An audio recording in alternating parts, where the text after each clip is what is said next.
Today we are going to be looking at my collection of N64 games because I wanted to make a video and I didn't really know what to make a video of, so I thought let's do something simple and I'll just take you guys through my N64 game collection.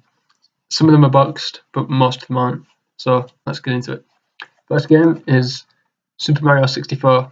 Obviously this is a classic. It was a launch title for N64 and it really was revolutionary for video games in general, not just the Mario series.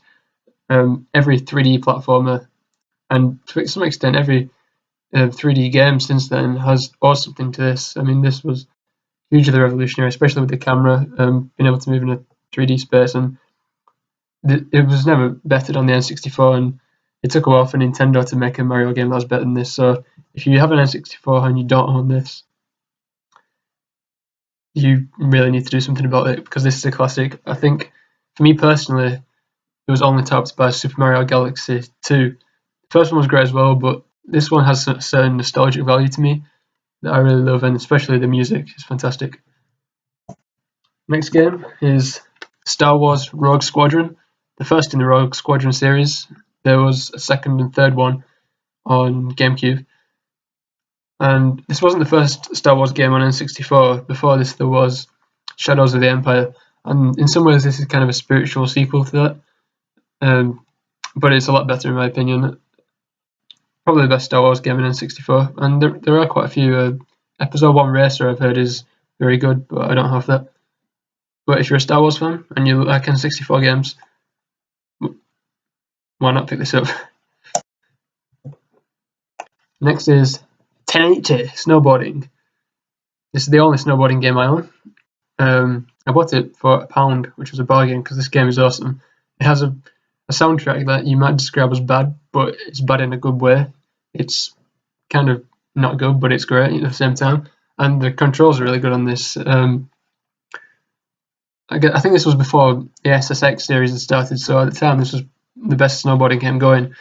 So if you like snowboarding games, this is one you should check out. Next is Pokemon Stadium, one of many Pokemon games on the N64. Definitely not the best. This is an okay game at best. It only really is worth anything if you have the N64 transfer pack, which allows you to transfer games from the big Game Boy games, Red, Blue, and Yellow, over to this game. You can transfer your Pokemon and then battle them in 3D. And it's very similar to Pokemon Battle Revolution on the Wii, if any of you have played that. So I can only really recommend this if you're a big Pokemon fan, but if you're not, I would leave it out. The second, Pokemon Stadium 2, is apparently better though, and that you could use Pokemon from Gold and Silver with that one. Okay, the next game is a boxed one. This is Wave Race 64. This is one of the first games that I got for N64, and the first boxed one I got. And this is an excellent game. There's tons of great sports games, and especially racing games on the N64, and this is one of them. Again, like 1080, this has fantastic controls. It was made by Nintendo, and there was a sequel on the GameCube, but since then the franchise has been dormant. And I think this is something that needs to come back because Wave Race 64 is an excellent game, and yeah, pretty nice packaging. Next, another Mario, kind of. Well, not a platformer, but this is Mario Kart 64, the second Mario Kart game, and some people still reckon that this is one of the best, and I'll probably agree with that, but obviously the series has progressed in a lot of ways in recent years, but this is still a great one. It was the first time it was in 3D. A lot was changed since the first game, but this was the one that really cemented the Mario Kart formula that's still there today, and it's great in multiplayer as well. Another Pokemon Snap. Now this is a good game. This is the best Pokemon game in N64. I think there was about 4 or 5 games maybe, and this is personally the best. It's basically an on-rail shooter, except instead of shooting bullets, you're shooting photographs of Pokemon, and you go through the game and you take photos of Pokemon, which might sound very dull, but it's actually very exciting, and there's different game mechanics involved to make it more interesting. So it's a lot more exciting than it sounds, and anybody who has played this will know what I'm talking about when I say how great this game is. It's also available on Virtual Console, like many of these games.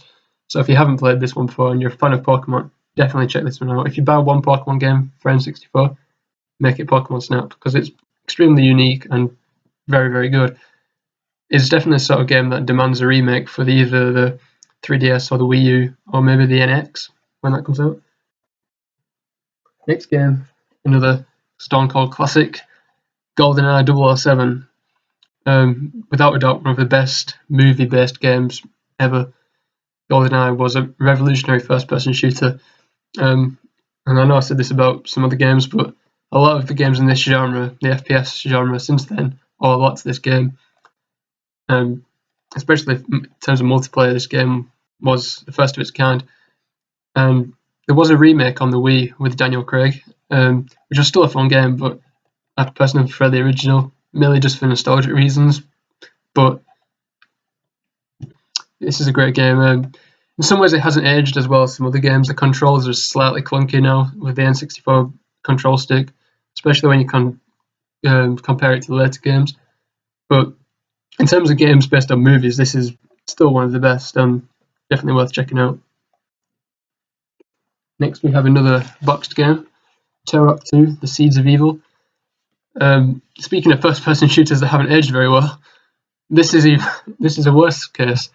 The Turok series was very popular at the time. As you can see, official Nintendo magazine said it was awesome at the time, and this is still a good game.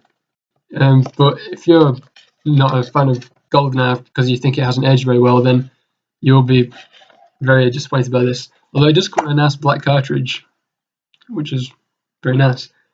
So I'm not saying that this is a terrible game, far from it. I'm sure at the time it was considered one of the best games on the N64, but it hasn't aged very well. So it's not an essential purchase, but still, you can do a lot worse. And the next game, the cousin or sister game, if you like, of Mario Kart, Diddy Kong Racing. A lot of people actually prefer this one. It has some RPG elements, which is strange for a racing game, but it really makes the game a lot more unique and adds an extra dimension that you don't really get in the Mario Kart games. There was a remake of this on DS, or a sequel called Diddy Kong Racing DS, but I haven't played that. But the original is a fun game. If you like Mario Kart, you should definitely check this one out, because it is very much in the same vein as you would expect, starring Diddy Kong. And it is a lot of fun. One of the best games on N64, actually. I think I have one more game somewhere.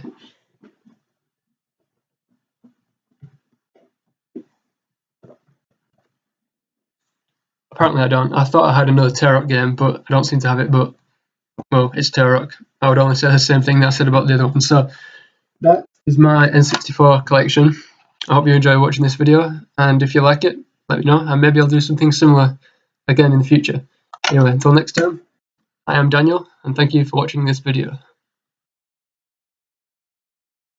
The game is Turok Reg Wars. This was the 4th Turok game, and it's mainly focused on multiplayer. It's very much in the vein of something like Ocarina, if anyone's played that. And because of the focus on multiplayer, it doesn't really have much merit in single player mode. The campaign is very, very basic. I don't even think there's a storyline. So if you want a Turok game, this probably isn't the best one to go with, although it's quite cheap, I think.